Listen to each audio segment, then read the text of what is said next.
Thank you, Mr. Speaker.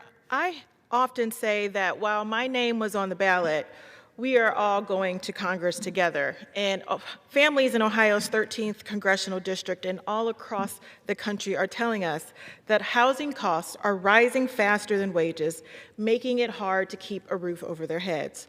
So today I rise to bring an issue that plagues my community and the entire country, which is the rising cost of housing. In my district alone, over 100,000 households rent their homes. The median renter household income is just above $40,000 a year, yet the median rent is more than $1,000 a month. That means housing costs are often the largest part of a monthly budget, and this is even before groceries, childcare, or healthcare. But it's not just homeowners who are feeling the squeeze. Renters who are feeling the squeeze. Homeowners are feeling the squeeze too. The median home value in Ohio's 13th district is about $228,000, which may sound modest compared to national prices, especially those of you on the coast. But property taxes, insurance, utilities, and repairs add up fast. And with aging homes and data centers driving up the cost of utilities, people are feeling the crunch. For families with a mortgage, monthly housing costs average nearly $1,500, and even those who have paid off their mortgage face rising property taxes and repair costs that strain household budgets. For families trying to buy their first home, the challenge is steeper because mortgage rates may have dipped below 6%, but high prices and limited inventory keep home ownership out of reach for many in my district. And we cannot ignore the inequities baked into the system.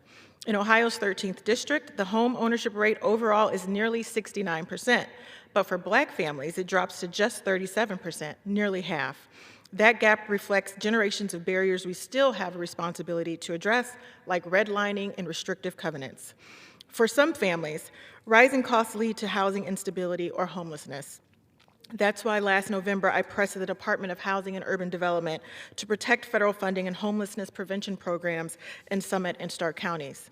These continuum of care dollars support nearly 2,700 beds in my district for families, veterans, and young people who need a safe place to sleep.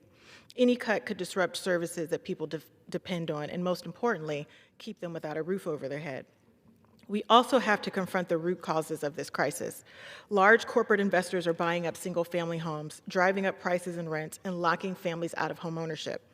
That's why last summer I introduced the Homes Act, which cracks down on investors buying 50 or more single-family homes, shines a light on corporate ownership and rental practices, and makes sure local families, not profit-seeking investors, get first access to home ownership. People simply cannot compete with these for-profit corporations, and every family deserves a place to call home. And just last week, President Trump acknowledged the same problem and called on Congress to address it. On this issue, it seems we may finally all be reading on the same page, and I encourage my colleagues to support the Homes Act and see its swift passage. But we also need to build homes, too. Supply simply has not met the demand. That's why I secured federal funding for the East Akron Neighborhood Development Corporation to help expand affordable housing, revitalize neighborhoods, and create jobs. Increasing supply is essential if we want housing prices to come down. As chair of the New Dems Coalition Affordable Housing Task Force, I helped develop a housing action plan with more than 20 recommendations to increase housing supply, reform zoning and permitting, strengthening federal incentives, grow the construction workforce, and improve transparency. Mr. Speaker, housing is the foundation of opportunity. Homeownership is the primary way in which families build wealth. And when housing is affordable and stable, family can plan, save, and build a future. When it is not, life becomes harder. Rents are too high. Mortgages are still out of reach for far too many families. Property taxes and repairs are stretching household budgets, and homelessness programs that protect our most vulnerable neighbors must be preserved. Mr. Speaker, we have to get serious about housing and focus our attention on lowering the cost of housing and keeping housing accessible to everyone. The American dream depends on it. Every family deserves a safe and affordable place to call home, and this House has a responsibility to help make that possible. And until housing costs come down, Congress has a lot more work to do.